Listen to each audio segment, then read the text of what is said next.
Maqaa Abbaa, Ilma, Hafuura Qulqulluu, Waaqayyo tokkoo.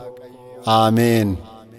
Namni fuula ilaalaa, Waaqayyo garuu laphee keessa ilaala. Macaafa Saamu'eel isa tokkoffaa boqonnaa 16 lakkoofsa 7.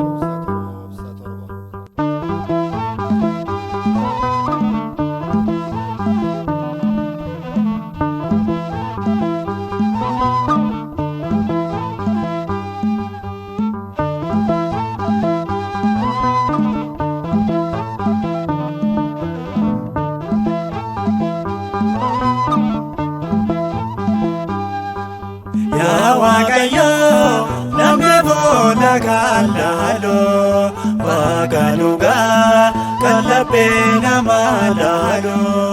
Galata kee kan walitti qabamne, sin milkoofne hinaaftota mo'anne.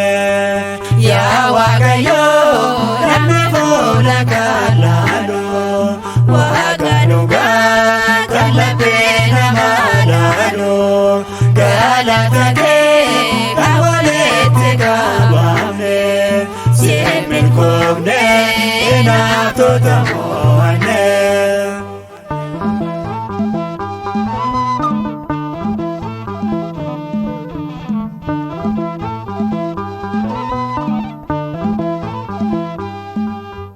Abbaa gaariin seedhaa humna dadhabdoota kan kuturre noote harka finciltoota.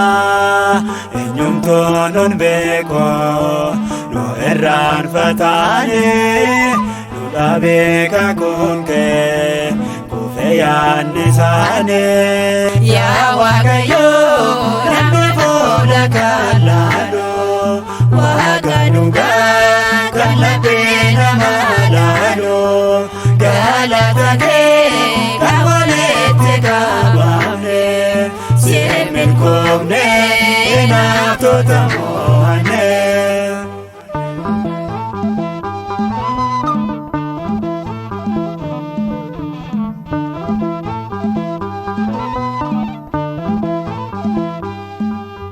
Kan nu uumte caalaa dhiiga kee lolaaste, hundee diina keenya garbummaa nu baaste. Kuusa arrabsoodhaaf nuti bakka laannu, addunyaan madaalu wanti nuti yaadnu.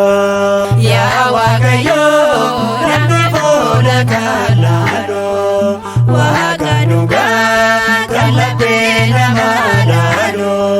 Galata kee kan walitti qabamne, sin milkoofne hinaaftota mo'anne.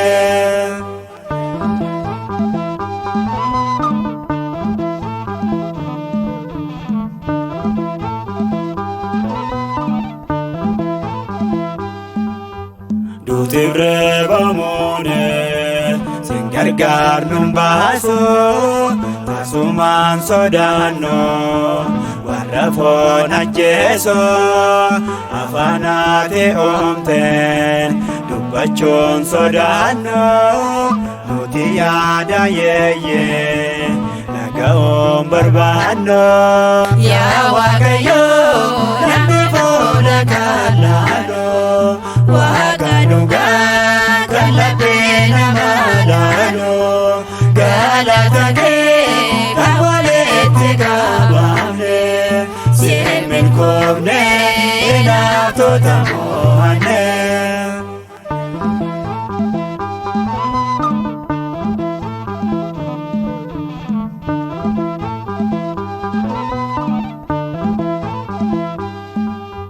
Badii keenyaaf deenne waadaa nu qopheesse, wanta nuti yaadne addunyaatti odeesse. Waaqa qulqulloota uumaa uumamtoota, si keessaa nu baase wanjoo shakkitoota yaa Waaqayyo namni booda kan laaloo Waaqa dhugaa